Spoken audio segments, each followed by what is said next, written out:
Pada pertemuan pekan yang lalu kita sudah membahas setidaknya latar belakang perjalanan dakwah Rasulullah sallallahu alaihi wasallam hingga beliau hijrah ke kota Madinah. Yang dari sinilah kemudian bermula satu peristiwa besar yang dikenang sepanjang sejarah, diabadikan oleh Allah di dalam Al-Quran dan menjadi tonggak sejarah kemajuan umat Islam pada masa-masa berikutnya, yaitu sebuah peristiwa besar yang terjadi bertepatan dengan peringatan nuzul Quran yang Allah juga abadikan di dalam Al-Quran, Yaumal Taqal Jam'an. Dalam Al-Quran Allah bahasakan hari ini atau hari peperangan ini disebut dengan hari bertemunya dua pasukan yang besar.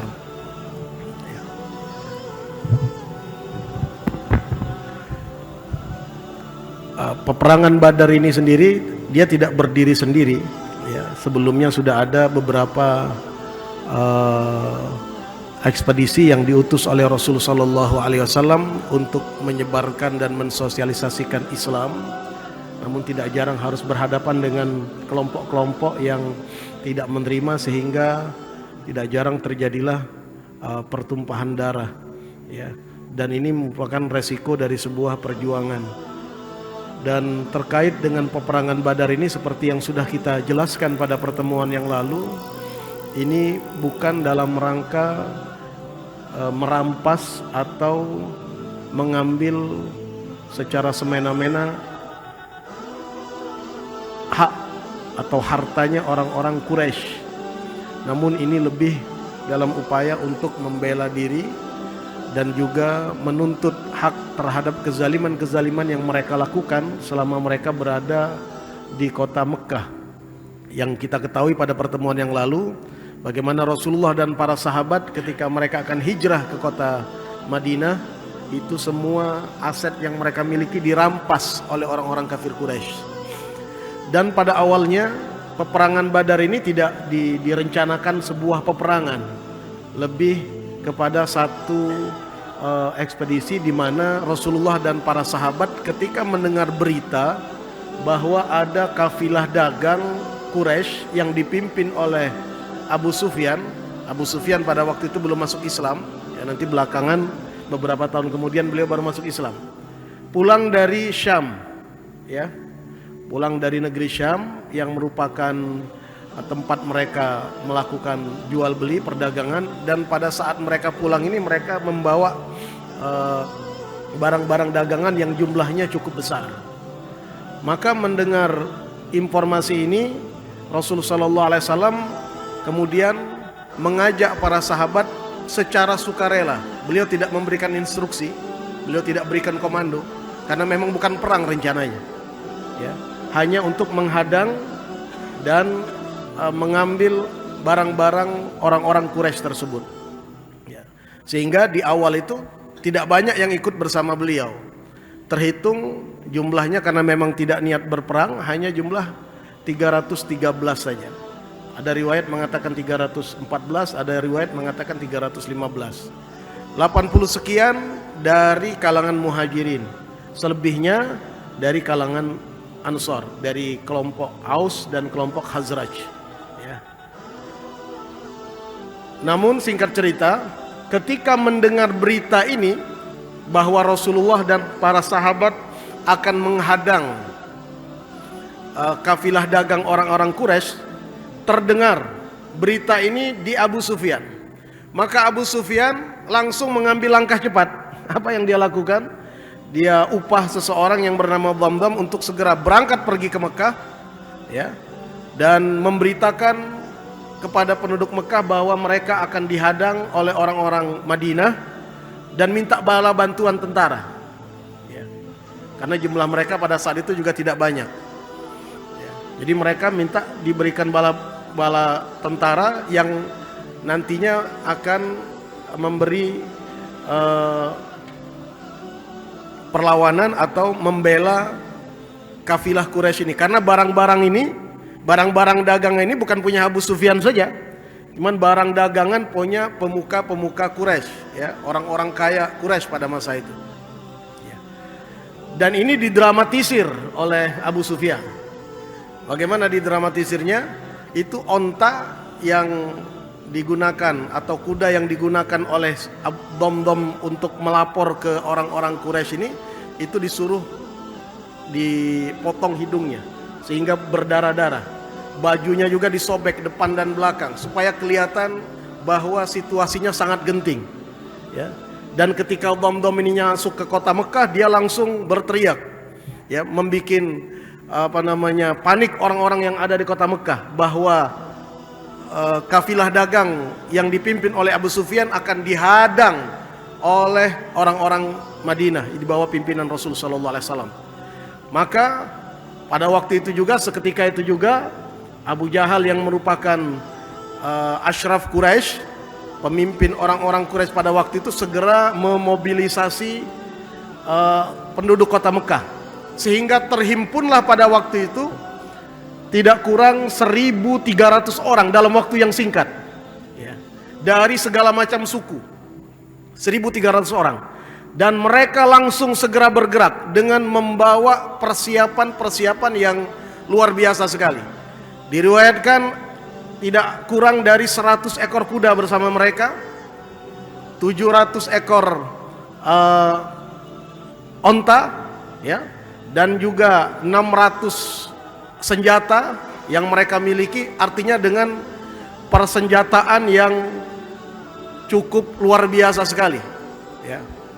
Sementara Nabi Muhammad SAW, karena memang nggak niat perang, ya, yang beliau bawa pada waktu itu cuma 2 atau 3 ekor kuda saja, ya. Onta pada waktu itu dibawa cuma 70 ekor onta, sehingga 300 pasukan ini, 313 atau 315 pasukan ini, di dalam perjalanan mereka bergantian naik onta itu, bergantian, ya.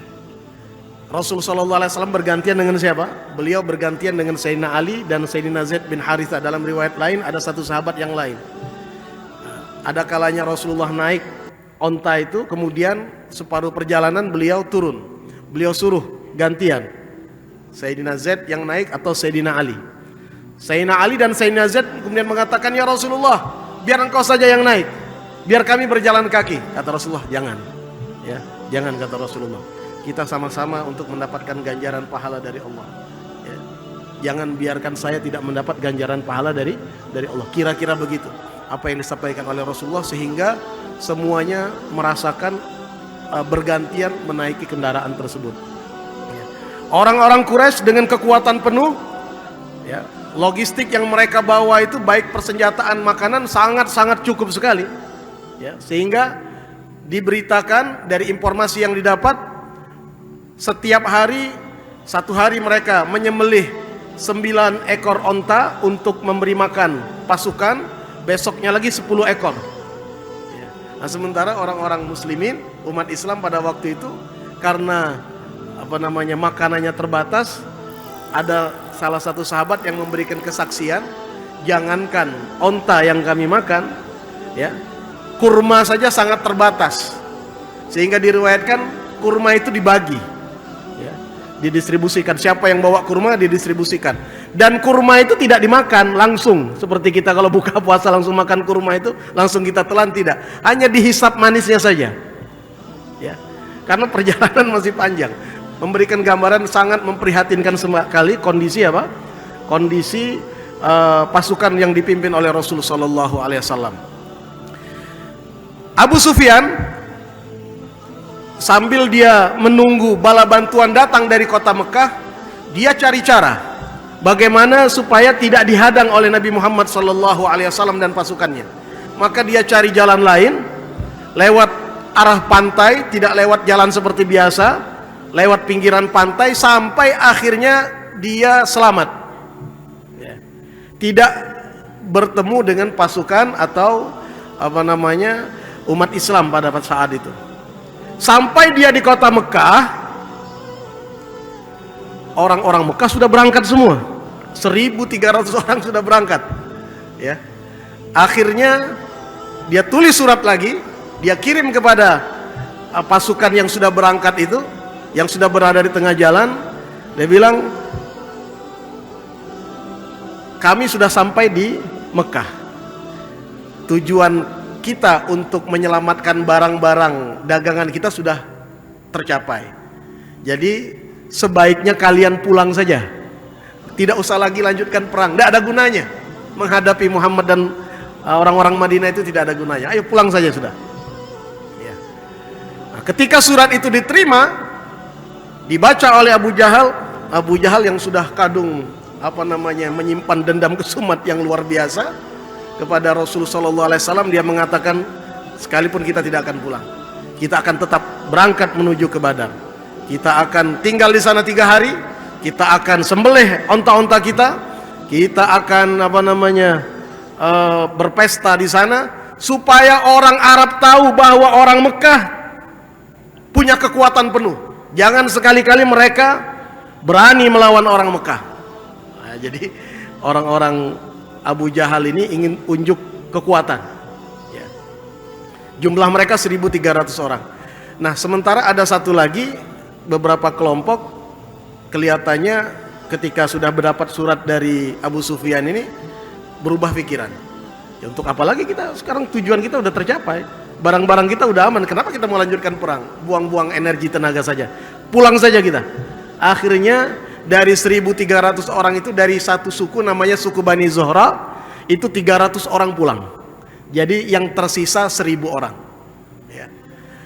Nah, maka melihat fenomena ini, Rasulullah SAW akhirnya mengumpulkan para sahabat. Ya, beliau kemudian membentuk semacam musyawarah. Dan di musyawarah itu kemudian beliau bertanya kepada para sahabat, ya, kira-kira kita mau lanjut apa enggak nih? Kan begitu. Ini musuh jumlahnya 1.000 orang, kita cuma 300 orang, artinya 1:3. Ya. Nah, di sini sebagian para sahabat mulai ada yang agak sedikit bimbang dan ragu. Maka melihat situasi seperti itu, langsung maju Sayyidina Abu Bakar As-Siddiq. Beliau mengatakan, ya, beliau menyampaikan pernyataan resmi beliau, dan juga tentunya diikuti oleh keluarga dan juga pengikut beliau, bahwa beliau akan terus lanjut bersama Rasulullah. Kita tidak akan mundur. Maju lagi Sayyidina Umar. Sayyidina Umar pun juga mengatakan demikian, ya Rasulullah, kita akan lanjut bersamamu. Ya. Sampai yang ketiga, ada satu orang namanya Sayyidina Miqdad bin Amr. Sayyidina Miqdad bin Amr mengatakan, ya Rasulullah, ya, laksanakan, lanjutkan apa yang sudah Allah perintahkan untukmu. Tidak usah khawatir, kami tidak akan menjadi seperti Bani Israel. Bani Israel itu ketika Nabi Musa mengajak perang, itu Bani Israel bilang kepada Nabi Musa, idhab anta wa rabbuka faqatila. Engkau saja wahai Musa yang perang bersama Tuhanmu, kami biar duduk saja di sini. Nah, kami tidak akan begitu, kata Miqdad ini. Tapi akan kami katakan, idhab anta wa rabbuka, ya, faqatila, pergilah engkau dan Tuhanmu berperang, dan kami juga akan ikut berperang bersamamu. Ya. Jangankan berperang di sini ya Rasulullah, andaikan engkau bawa kami sampai ke Barkil Ghamad, itu nama satu tempat di Ethiopia, di Habasya, di Afrika pada waktu itu, andai engkau bawa kami sampai ke sana, kami akan ikut serta bersamamu. Tidak usah khawatir Rasulullah. Ya. Maka Rasulullah SAW senyum dan mendoakan kebaikan untuk sahabat ini. Tapi Rasulullah masih kurang puas, karena 3 orang ini semuanya dari kelompok Muhajirin, memang asli kelompok orang-orang Mekah. Jumlah mereka juga pada waktu itu nggak banyak, hanya 80 sekian. Ya. Sementara dari orang Ansor belum ada yang bicara, belum ada yang mengeluarkan pandangan, menyatakan pandangannya. Maka kata Rasulullah SAW, ashiru alayya, kata beliau, ayuhan nas. Coba siapa lagi yang punya pendapat, kata Rasulullah. Ya. Maka ketika beliau mengatakan seperti itu, berdirilah Sayyidina Sa'ad bin Mu'adz. Sa'ad bin Mu'adz ini kepala suku dari kaum Ansor. Ya Rasulullah, engkau mengatakan demikian, rasanya sepertinya yang kau maksudkan itu kan kami. Ya, ya Rasulullah, Kata Sayyidina Sa'ad bin Mu'az, engkau tidak usah bimbang, tidak usah khawatir. Kami sudah beriman kepadamu, kami percaya kepadamu, ya. Jadi pernyataan ini sudah diabadikan menjadi satu pernyataan yang sangat melegenda, luar biasa, menggambarkan loyalitas kaum Ansor kepada Rasulullah, ya. Dan kami bersaksi ya Rasulullah bahwa apapun yang engkau bawa, engkau sampaikan itu benar adanya, ya. Kami sudah menyepakati semua apa yang engkau janjikan kepada kami. Kami sudah membenarkan semua apapun yang engkau bawa kepada kami ya Rasulullah. Kami yakin betul semuanya adalah kebenaran. Kami tidak bimbang sedikit pun. Andai kata engkau bawa kami ke depan lautan dan engkau menyelam ke dalamnya, kami juga pasti akan ikut menyelam bersamamu wahai Rasulullah. Tidak seorang pun dari kami yang akan tertinggal. Ya, ini pernyataan Sayyidina Sa'ad bin Mu'az. Ya Rasulullah, kami tidak sedikit pun merasa tidak nyaman untuk berjumpa dengan musuh saat ini. Ya, pastikan bahwa kami akan menjadi orang yang paling bersabar ketika berhadapan dengan musuh.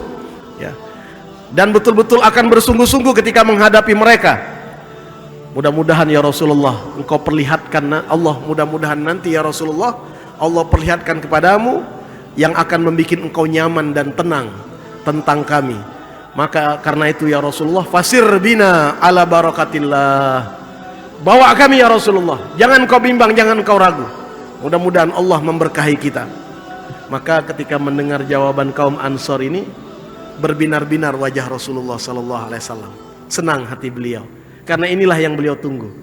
Kalau yang 3 orang tadi kan dari kalangan beliau, dari orang-orang muhajirin, ya.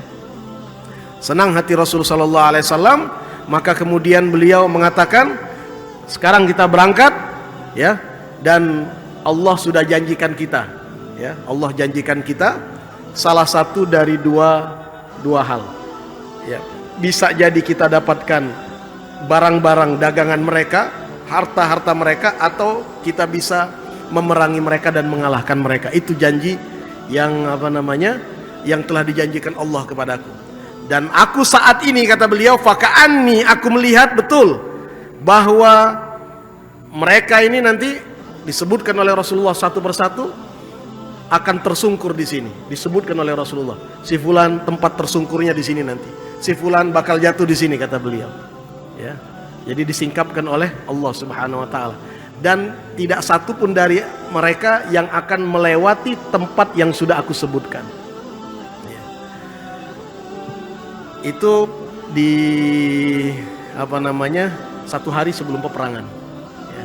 Akhirnya bermalam, pada malam itu Rasulullah SAW bersama para sahabat, malam 17 Ramadan, tepatnya pada malam Jumat, beliau beristirahat dengan para sahabat untuk mengumpulkan tenaga, karena perang Badar itu terjadi persis pada hari Jumat 17 Ramadan. Subhanallah, di malam itu Allah turunkan hujan, ya. Hujan ini, ya, kalau kita baca dalam Al-Quran, diabadikan turunnya hujan ini dalam surat Al-Anfal ayat 11. A'udzubillahi minasyaitonirrajim. Idh yughashshikumun nu'asa amanatan minhu wa yunazzilu 'alaikum minas sama'i ma'an liyutahhirakum bihi wa yuzhiba ankum rijsasy syaitan wa liyarbita 'ala qulubikum wa yutsabbita bihil aqdam. Dan tatkala kalian sudah mulai mengantuk, ya, dan mengantuk itu kan simbol bahwa kita nyaman. Orang kalau tenang kan bisa tidur dia. Jadi sahabat dengan jumlah yang sedikit, kemudian juga persenjataan yang terbatas, tidak ada rasa panik dalam diri mereka sekalipun. Sehingga digambarkan saking tenangnya mereka, malam itu mereka bisa tidur, ngantuk. Kalau kita besok bakal ngadepin musuh, senjataan kita terbatas, wah udah gak bisa lagi tidur kita. Tapi saking tenangnya mereka dengan janji Allah, dengan janji Rasulullah SAW, ya, tenang mereka luar biasa. Dan Allah turunkan hujan, ya. Nah, air hujan ini ternyata mempunyai 2 fungsi. Fungsi pertama menyirami bumi, ya, dan fungsi yang kedua juga menyingkirkan rasa bimbang dan ragu di dalam hati mereka yang dibisikkan oleh syaitan, rijis syaitan. Ya, syaitan itu membisikkan mereka menodai, mencoba untuk mengotori jiwa mereka dengan kebimbangan dan keraguan. Dengan turunnya hujan tersebut, tersingkir itu kesemuanya. Dan hati mereka semakin kuat dan semakin mantap. Ya. Keesokan paginya, di pagi hari, Rasul Shallallahu Alaihi Wasallam melihat pasukan sudah mulai bersiap-siap, orang-orang kafir Quraisy sudah kelihatan, jumlah mereka jumlah yang sangat besar sekali. Ya. Dan pada waktu itu satu poin keunggulan Rasulullah, beliau dan para sahabat menguasai telaga, tempat minum. Nah, ini menjadi sangat penting sekali, ya, karena pasukan itu ketika haus mereka akan mencari tempat minum, dan ini dikuasai oleh pasukan Rasul Sallallahu Alaihi Wasallam. Maka inilah yang kemudian dijadikan target oleh orang-orang Quraisy, bagaimana menghalau Rasulullah dan pasukannya dari telaga tersebut. Maka majulah salah seorang dari mereka yang bernama Aswad bin Abdil Asad, ya, mengarah kepada telaga itu. Dia mengatakan, ya, dia dengan sesumbar dia mengatakan, aku akan minum di sana. Padahal di sana banyak udah pasukan Islam, menunjukkan dia menganggap remeh umat Islam. Dengan penuh keangkuhan dan kecongkakan dia langsung maju sendirian. Dan ketika dia sudah sampai di sana, ya, yang menghadangnya Sayyidina Hamzah bin Abdul Muttalib, pamannya Rasul Shallallahu Alaihi Wasallam. Akhirnya terjadilah duel di antara mereka ini. Sayyidina Hamzah dikenal dengan kepiawaian beliau, dan dengan satu kali tebasan kenalah kakinya Aswad bin Abdil Asad ini, sehingga dia terjatuh. Tapi walaupun dia sudah terjatuh, dengan keangkuhan dan kesombongannya masih saja dia nggak mau menyerah. Terus saja dia merangkak menuju ke telaga tersebut, karena dia sudah sesumbar. Ya, aku minum atau aku mati. Itu sesumbarnya, nggak mau dia menyerah. Sampai akhirnya dibabat habis oleh Sayyidina Hamzah. Melihat kekalahan Aswad bin Abdil Asad ini, maka orang-orang Quraisy kemudian memunculkan menghadirkan tiga pahlawan mereka yang terkenal, ya, yang melegenda, yang bernama Syaibah bin Rabi'ah, Utbah bin Rabi'ah, dan Walid bin Utbah. Tiga orang ini. Jadi dulu kalau perang nggak langsung sekaligus, jadi duel dulu, ya. Dan biasanya sebelum duel juga nanti itu biasanya mengeluarkan pantun, ya, untuk saling memprovokasi semangat. Tiga orang ini dengan kecongkakan dan kesombongannya mengatakan, ayo coba maju di antara kalian yang berani menghadapi kami. Maka melihat tiga orang ini dengan congkak dan sombong, maka melesatlah tiga orang dari kelompok Ansor, dari orang-orang asli Madinah. Maka ketiga orang ini, ya, Syaibah bin Rabi'ah, Utbah bin Rabi'ah, dan Walid bin Utbah mengatakan, kalian ini siapa? Kami tidak kenal kalian. Kami dari orang-orang Madinah, orang-orang Ansor. Sudah, jangan lawan kami. Dia bilang begitu. Kami ingin musuh yang seimbang. Dia bilang begitu. Dianggapnya tidak seimbang orang-orang Ansor ini. Siapa musuh yang seimbang ini? Biarkan sepupu-sepupu kami dari kota Mekah, orang-orang yang beriman kepada Muhammad itu, biar hadapi kami. Maka Rasul Shallallahu Alaihi Wasallam memberikan isyarat kepada tiga orang ini biar mundur, dan Rasulullah kemudian perintahkan Sayyidina Hamzah bin Abdul Muttalib, kemudian Sayyidina Ali bin Abi Thalib, kemudian juga Ubaidah bin Harith bin Abdul Muttalib. Jadi tiga orang ini merupakan paman dan sepupu Rasulullah Sallallahu Alaihi Wasallam. Akhirnya terjadilah satu lawan satu. Dua di antara musuh ini akhirnya dikalahkan. Yang musuhnya Sayyidina Hamzah tadi jatuh tewas, musuhnya Sayyidina Ali jatuh tewas. Nah, pertarungan sengit itu terjadi antara Sayyidina Ubaidah bin Harith melawan Utbah bin Rabi'ah. Ini sama-sama imbang, ya, sampai akhirnya Sayyidina Ubaidah bin Harith pun juga dalam keadaan kritis, dibawa ke hadapan Rasul Sallallahu Alaihi Wasallam, sampai akhirnya beliau wafat, ya, di dekat Rasul Sallallahu Alaihi Wasallam. Dan Rasulullah mengatakan, aku bersaksi bahwa engkau saat ini adalah mati syahid. Jadi dua dimenangkan oleh umat Islam, satu yang meninggal dunia mati syahid, yaitu Sayyidina Ubaidah bin Harith ibni Abdul Muttalib. Selesai, Maka kemudian Rasul sallallahu alaihi wasallam beliau merapikan saf. Ini akan bermula peperangan besar ini. Barisan beliau rapikan.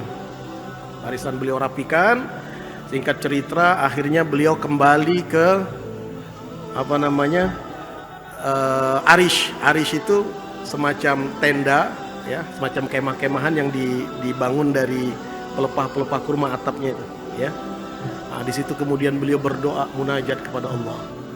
Ya, saking luar biasa beliau berdoa itu, terdengar doa beliau itu, salah satu doa beliau mengatakan, Allahumma in tuhlik hadhil isabah al-yawm la tu'bad. Ya Allah, ini hari yang memastikan kalau hari ini engkau binasakan kami, pasukan kami ini ya Rasulullah, maka selamanya engkau tidak akan pernah disembah lagi. Jadi karena itulah kenapa kemudian perang Badar menjadi satu perang yang menjadi satu sejarah yang sedemikian luar biasa. Karena ini menjadi pertaruhan dakwah Nabi besar Muhammad sallallahu alaihi wasallam. Sampai ketika beliau berdoa itu diriwayatkan dalam beberapa riwayat, ya, saking doanya beliau luar biasa, sorban beliau itu sampai jatuh. Dan Sayyidina Abu Bakar pungut. Dan Sayyidina Abu Bakar kasihan lihat Rasulullah doanya sampai seperti itu.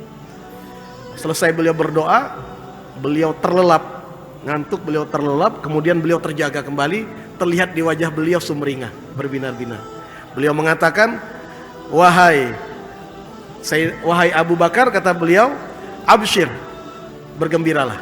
Ini barusan malaikat Jibril datang. Ya, dia membawa pesan dari Allah bahwa kita akan mendapatkan kemenangan. Sayuhzamul jam'u wa yuwalud nad-dubur. Ini kelompok itu pasukan Quraisy pasti akan dikalahkan dan mereka pasti akan tunggang langgang kalah, ya. Dan singkat cerita, peperangan Badar ini mendapat juga perhatian dari para malaikat, karena malaikat pun diturunkan oleh Allah untuk ikut serta dalam peperangan Badar. Dalam peperangan jihad fisabilillah, malaikat juga turun, tapi mereka difungsikan hanya berdoa saja, mendoakan orang-orang muslimin, mendoakan pasukan-pasukan Nabi itu. Tapi dalam peperangan Badar mereka diizinkan untuk ikut serta, ya. Sehingga yang turun pada waktu itu ada awalnya cuma 1.000 sampai 3.000 malaikat sampai 5.000 malah malaikat. Karena itu umat Islam perangnya pada waktu itu mereka tidak ada rasa gentar sama sekali. Bagaimana mereka tahu bahwa malaikat ikut turun? Ya. Karena banyak dari para sahabat itu ketika mereka mau mengayunkan pedang, baru mengayunkan, belum ditebaskan, kepala orang kafir itu sudah jatuh duluan. Ya. Saking begitu dahsyatnya peperangan yang terjadi pada waktu itu. Di antaranya Sayyidina Abdullah bin Mas'ud. Abdullah bin Mas'ud ini orangnya kecil, pendek, kecil, ya. Kalau kita sekarang mungkin tingginya tidak rata-rata seperti kebanyakan orang, ya. Jadi berhadapan musuh yang besar, ya. Yang artinya kalau hitung-hitungan secara fisik dia bakal kalah. Ya. Dia mau mengayunkan pedang, kepala orang itu udah jatuh. Ya. Dan sahabat yang ikut perang Badar itu adalah generasi yang terbaik dari umat Islam. Jadi mereka lah kelompok yang terbaik dari sahabat Rasul sallallahu alaihi wasallam, dan mereka dijanjikan surga langsung oleh Allah. Dan para malaikat yang ikut perang Badar, mereka lah malaikat yang terbaik.